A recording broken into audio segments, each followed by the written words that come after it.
오늘 주제는 뭐냐면 하나님과 재물에 대한 문제에 대해서 말하고 있습니다. 예수님은 하나님과 재물을 함께 섬길 수 없다라고 단호하게 말씀하셨어요. 6장 24절 말씀 읽습니다. 시작. 너희는 하나님과 재물을 아울러 섬길 수 없다. 아멘.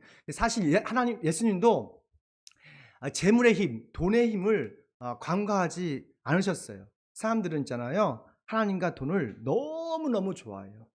그러니까 심지어는 돈을 신으로 숭배합니다. 그래서 바알신, 만몬신이 있어서 이스라엘 백성조차도 이 신들을 숭배했던 것을 보게 돼요. 또한 악한 마귀도 사람의 탐욕을 너무도 잘 알기 때문에 돈으로 유혹해서 사람의 믿음과 영혼을 다 뺏어갑니다.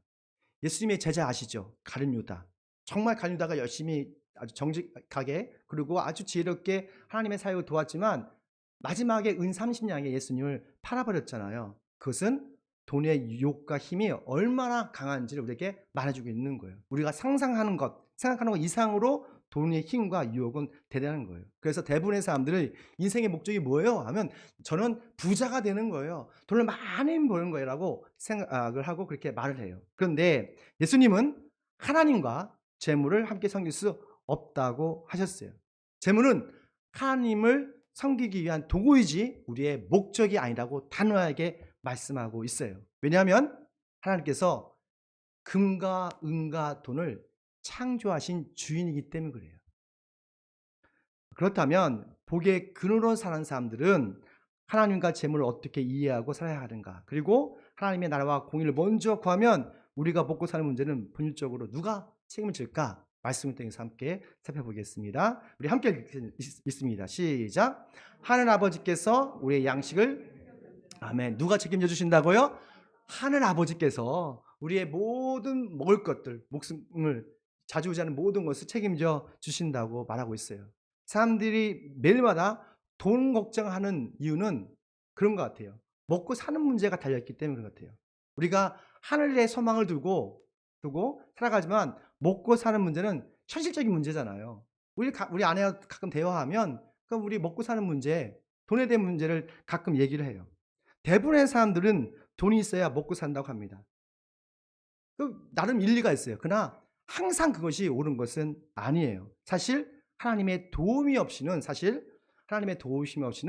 단 하루도 살 수 없는 것이 바로 인간이에요. 26절 말씀 함께 읽게요. 시작. 공중의 새를 보아라. 씨를 뿌리지도 않고 거두지도 않고 곡관에 모아두지 않으나 너희 하나님 아버지께서 그것들을 먹이신다. 너희는 새들보다 귀하지 아니하냐. 아멘. 예수님은 공중에 날아가는 새를 보라고 말씀하셨어요. 새들은 날마다 먹을 것을 찾습니다.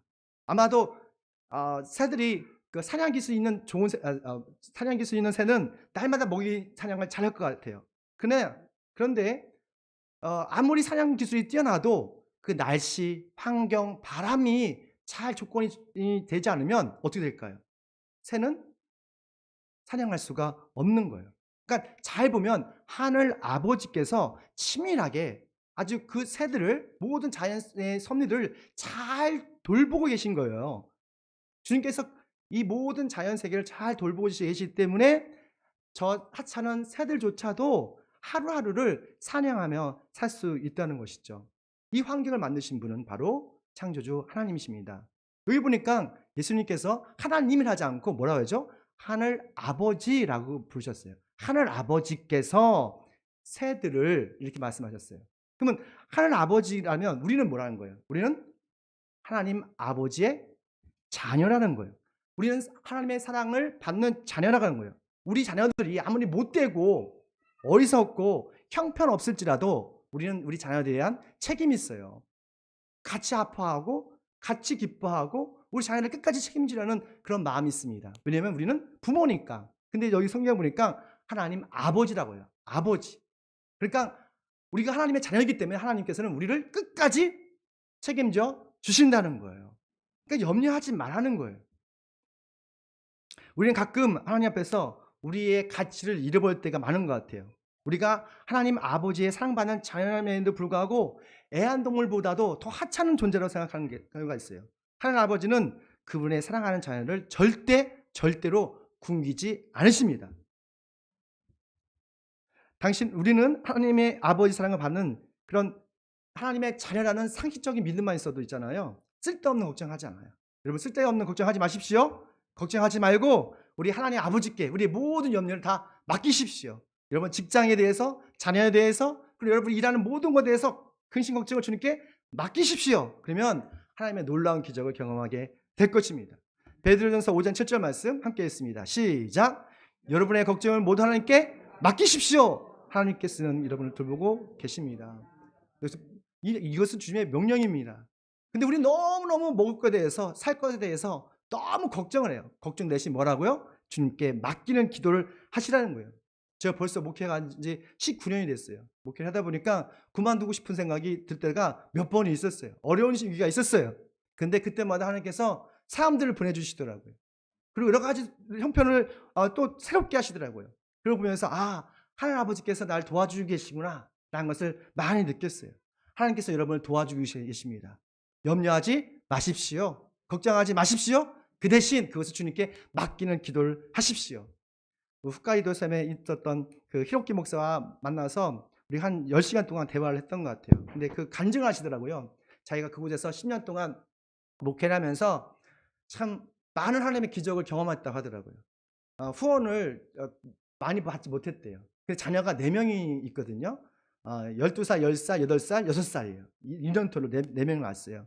왜 낳냐 했더니 아이를 많이 낳아야 거기는 기독교 인구가 많아진대요. 참, 그러니까 사명을 낳은 거예요. 사명으로. 여러분, 아이 2명 기르는 거 쉽지 않더라고요. 저도 2명 기르는데 쉽지 않아. 4명은 더 어렵습니다. 좀 이따 더 얘기했지만 7명 낳으신 분들 계세요. 여하튼 사명감을 낳았어요. 근데 매일 매월 말 되면 카드값이 들어온대요. 그 어떻게 이걸 막을 일 없어서 그럼 기도하면서 그 여기저기 찾아본대. 청소를 한대. 청소. 그러면 여기서 동전 떨어지고 저서 동전 떨어지고 합해가지고 간신히 갚게 됐다고 얘기더라고요.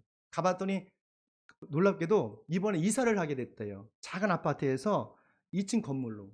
교회 바로 옆에 있는 건물. 이게 어떤 간증을 하면 그 하나님께 기도했더니 그 일본 나스렛 교회 총회에서 그 건물을 사줘 버렸대요. 1억 8천에 그냥. 알아봤더니 그 일본 나스렛 총회가 돈이 엄청 많아요. 근데 교회는 69개밖에 안 돼. 69개. 그중에서 목사가 없는 교회가 10교회예요. 그만큼 목사가 없습니다. 근데 1억 7천을 싸준 거예요. 근데 그 옆에 있던 아버지가 야 이거는 말도 안 된다. 이거 네가 살 수 있으면 내가 예수 믿을게라고 했대요. 아버지가 불신자거든요 아직. 그랬더니 정말 그걸 사준 거예요. 그래서 아버지가 내일부터 교회 나오기로 했대요. 놀랍지 않습니까? 그러니까 그 순간순간 많은 어려움이 있지만 주님께서 기도하니까 주님께서 여러모로 이렇게 도와주신 것을 보게 됩니다. 지금 요즘 제가 실감나게 깨닫는 것이 있습니다. 우리의 건강, 우리의 생명은 하나님께 달렸다는 거예요. 우리의 노력으로 될 수 있는 게 아니더라고요. 우리 교단의 어느 목사님 자녀는 어떤 신장 근처 자녀가 있는데 신장 근처에 큰 혹이 생겼어요. 지금 그들을 위해서 기도하고 있는데 그것이 큰 악성 종양이 아니도록 기도하고 있어요. 또 우리 교회 권사님 자녀도 건강 문제 때문에 중보 기도를 부탁했습니다. 많은 사람들이 주위에 보니까 종양이라든지 여러 가지 건강적인 문제가 있는 것을 보게 돼요. 왜 하늘 아버지께서 이런 그 하나님의 자녀들에게 건강 문제를 허락하실까? 왜 허락하실까? 그것은 제가 생각은 그래요. 그런 건강 문제와 어떤 생명이 하나님께 달렸다는 것을 깨닫게 하기 위해서요. 우리의 모든 인생이, 우리의 생명이 누구에게 있다고요? 하나님께 있다. 그걸 믿지 않으면 여러분 자꾸 두려울 수밖에 없어요. 우리의 건강과 생명은 하나님께 달렸다. 그럼 우리가 겸손해질 수 있습니다. 그리고 주님께 기도할 수가 있어요. 세상에 어떤 사람도 죽음의 문제를 해결하는 사람이 없어요. 하지만 우리 예수님이 십자가에 죽으시고 부활하심 통해서 죽음의 문제를 완전히 해결하셨어요. 우리가 예수 그리스도를 믿음으로 죽음의 문제를 완전히 해결받을 수가 있습니다. 믿으십니까? 더 이상 목숨을 위해 걱정하지 말고 하나님의 나라와 공의를 위해서 여러분 살아가는 하나님의 자녀가 되시길 축원합니다. 또 읽습니다. 함께 시작. 시작. 아멘. 하나님께서 우리에게 그리스도스 옷을 입혀주십니다. 29절 보니까 함께 읽을게요. 시작. 그러나 내가 너에게 말한다. 온갖 영어로 차려 입을 솔로몬도 이 꽃 하나만 같이 자 있지는 못하였다. 아멘. 이 먹는 문제가 해결되면 두 번째 생각나는 문제가 뭐냐면 자신의 지위예요. 신분이에요. 우리가 옷을 보면 그 사람의 신분과 지위를 좀 알 수가 있잖아요. 사람은 살만하면 존경받고 싶어 해요. 사람들이 좋은 옷보다 비싼 옷을 찾는 이유는 자신의 지위를 자랑하고 싶은 생각이 들기 때문에 그렇습니다. 비싼 옷을 입어야 자신의 가치가 높아진다고 생각해요. 근데 우리 성도들은 아닌 것 같아요. 아무리 아주 싸도 너무 다들 잘생겼기 때문에 아무 옷을 입어도 여러분은 멋져 보이십니다. 근데 우리 예수님은 있잖아요. 솔로몬의 그런 화려한 옷을 입은 것보다도 드레핀 그 꽃이 더 아름답고 가치 있다고 말씀하셨어요. 왜냐하면 솔로몬이 입은 화려한 옷은 과거의 옷이에요. 사라진 옷이에요. 하지만 드레핀 꽃은 현재 입은 살아있는 옷이기 때문에 그렇습니다. 죽은 사람에게 아무리 아름답고 그 옷을 입혀도 그것은 그렇게 가치 있는 것이 아니에요. 그러나 살아있기 때문에 내가 살아있기 때문에 그것을 입었을 때 그것은 정말 아름다운 옷이죠. 오늘 살아있는 꽃은 과거의 영광이 아니라 오늘 영광으로 사는 거예요. 어떻게 우리는 과거의 영광이 아니라 오늘의 영광으로 살아갈 수 있을까? 여러분, 그리스도의 옷을 입어야 합니다. 무엇을 입으라고요? 아멘. 그리스도의 옷을 입어야 돼요. 세상의 화려한 옷이 아니라 그리스도의 거룩한 옷을 입을 때에 우리는 날마다 오늘 이 순간에 영광스러운 삶을 살게 되는 거예요. 로마서 13장 14절 말씀 읽습니다. 시작. 주 예수 그리스도의 옷을 입으십시오. 정령을 채우려고 육신의 일을 꾀하지 마십시오. 아멘. 그리스도의 옷을 입으셔야 됩니다. 근데 많은 사람들이 정령의 옷을 입고 육신의 옷을 자꾸 입으려고 해요. 그것이 화려하니까. 그러나 이것은 다 썩어지고 가고 사라질 것입니다. 그러나 그리스도 옷은 영원히 여러분을 빛나게 할 거예요. 제가 또 도쿄로 가봤잖아요. 가장 유명한 세계에서 가장 유명한 도시 세 가지가 있는데 런던, 도쿄, 뉴욕이라고 하더라고요. 유현배 목사님 도쿄 가보셨나요? 가보셨군요. 저도 가봤습니다. 그 중에서 신주쿠라는 그 지역이 있습니다. 신주쿠. 저도 몰랐어요. 신주쿠가 그 서울의 강남 정도 되나 봐요. 가장 청년들이 가고 싶은 핫한 곳이라 합니다. 우리가 목회자들이 3명이 거기서 2박 3일 그 음란한 도시에서 가장 핫한 곳에서 거주하게 됐는데 와, 사람들이 정말 많더라고요. 한 새벽 3시까지 바글바글 해요. 어떤 데는 사거리가 있는 5거리인가 있는데 그 세계 기네스북에 올라와 있대요.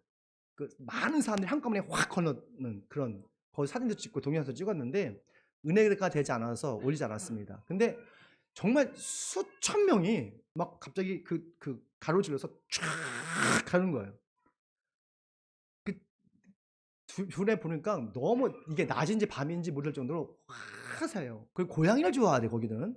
고양이도 많고요. 여자아이들은 막 팬티가 보일 정도로 막 짧은 치마 있지 않습니까? 남자 화장하고 여자 화장하고. 근데 신기한 게 있었어요. 일반적으로 이게 벽지 같은 거라든지 LED 광고판을 보면 여자들이 이렇게 많잖아요.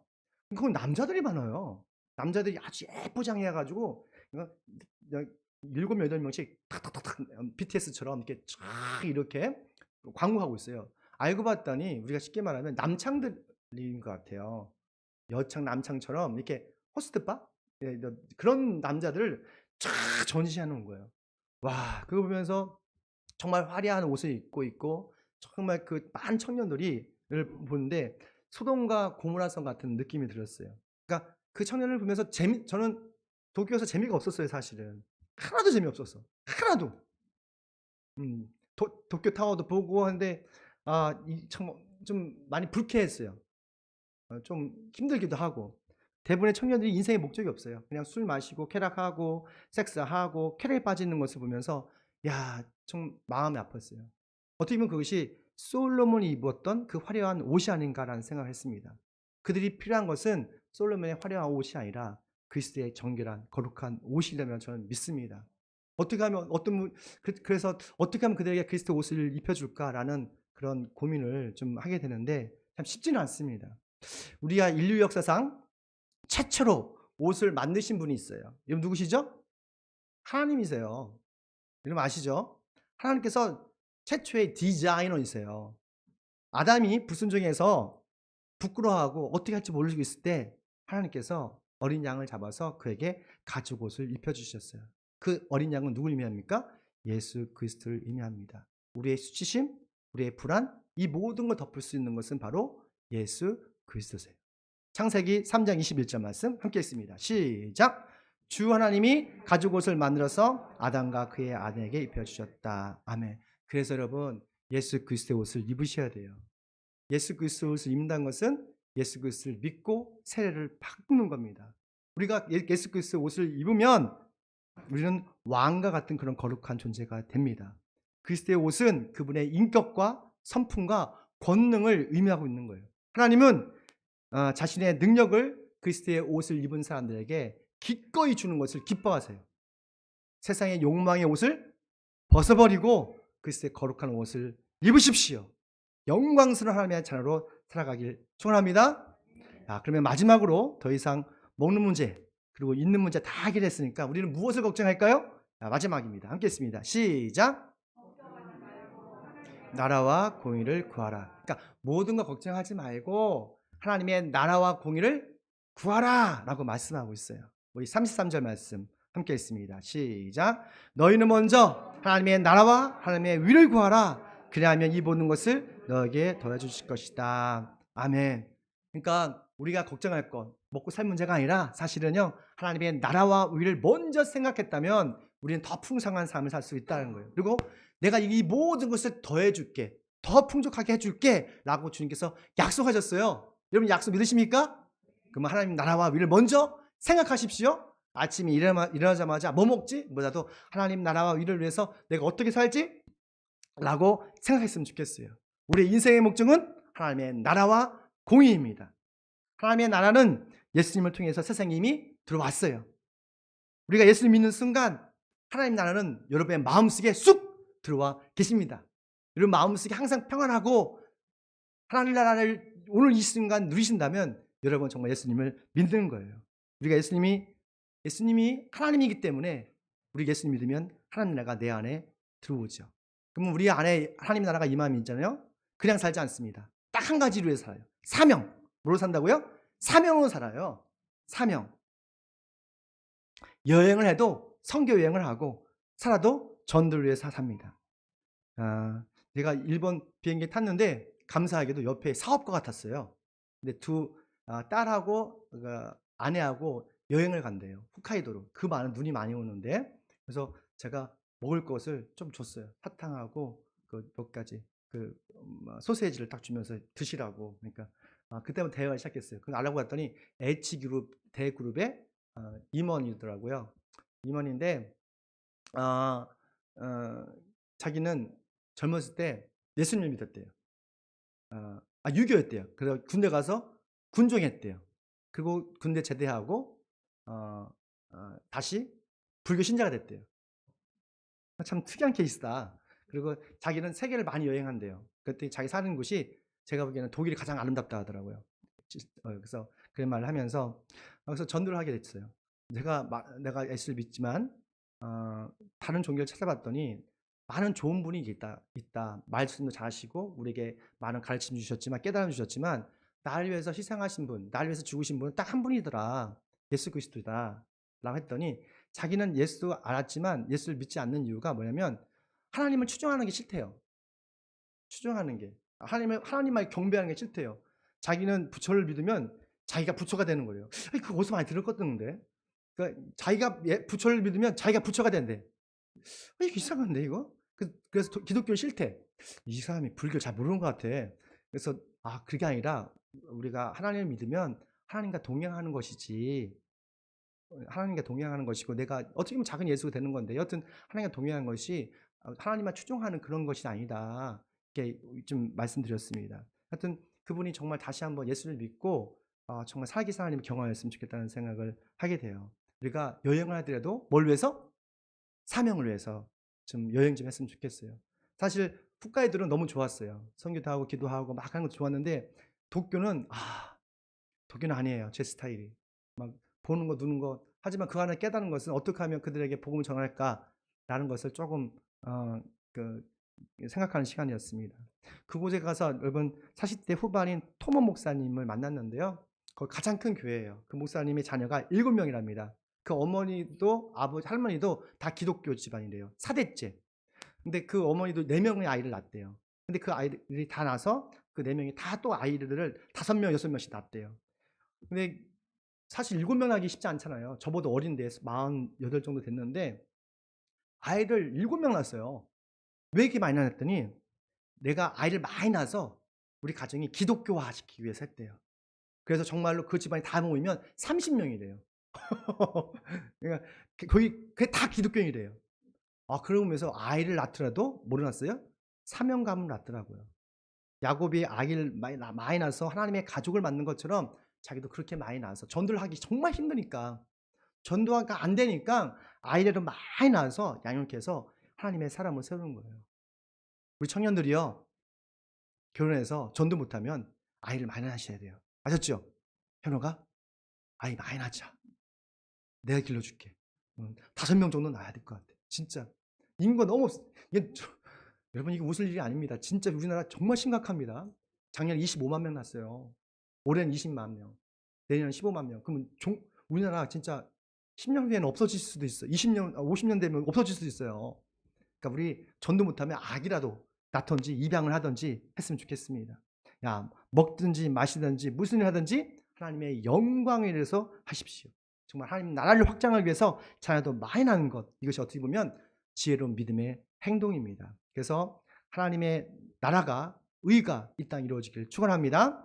네, 이거 오늘 말씀 마지막인데요. 하나님의 공의에 대해서 좀 생각해 봤으면 좋겠어요. 공의, 하나님의 의. 근데 이 하나님의 공의는 justice, 공정함이 넘어서 말씀하는 거예요. 두 가지가 있습니다. 이게 되게 중요한 말씀인데요. 하나는 공정, 그러니까 정의가 있어요. 정의. 영어로 말하면 justice예요.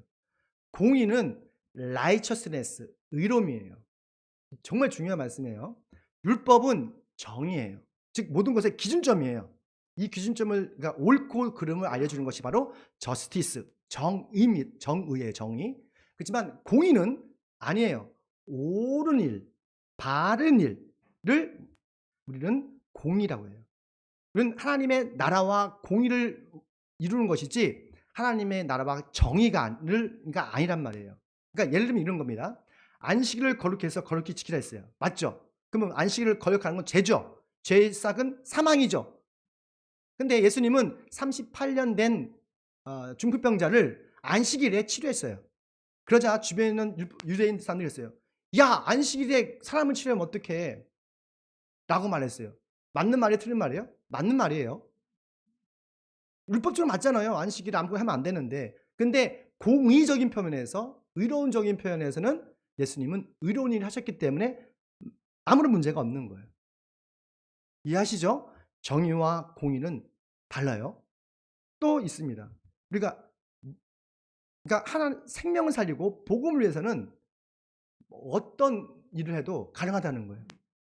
그러니까 차가 있습니다. 모든 차는 그 교통법을 지켜야 돼요. 그렇죠? 이거는 정의예요. 그런데 앰뷸런스는 사람을 살리기 위해서는 모든 교통법을 다 어길 수가 있어요. 맞죠? 그는 공의예요. 그래서 핵심은 그런 것 같아요. 우리가 한 영혼을 살리고 복음을 위해서, 하나님의 나라와 의를 위해서는 자유할 수 있다는 거예요. 예수님도 그렇게 자유롭게 사셨던 것이죠. 이게 바로 공의예요. 그래서 우리는 율법에 매인 사람들이 아니라 어떻게 보면 하나님의 공의 안에서 살아가는 그런 멋진 사람입니다. 우리가 먹고 사는 문제는 더 이상 걱정할 것이 없습니다. 주님께 맡기십시오. 무엇보다도 우리의 직장과 인생을 통해서 하나님 나라와 공의를 위해서 어떻게 살 것인가 정말 걱정하시고 도전해 보십시오. 그러면 오늘의 괴로움과 내일의 걱정은 안개처럼 사라질 것이고 하늘의 평안을 누리게 될 것입니다. 마지막 읽고 끝내겠습니다. 시작. 그러므로 내일을 걱정하지 말아라. 내일 걱정은 내일 맡아서 할 것이다. 한날 괴로움은 그날 겪는 것으로 족하다. 아멘. 기도하겠습니다. 하나님의 나라와 공의를 실현하신 예수님을 찬양합니다. 주님, 목숨을 위해 먹고 있는 문제를 더 이상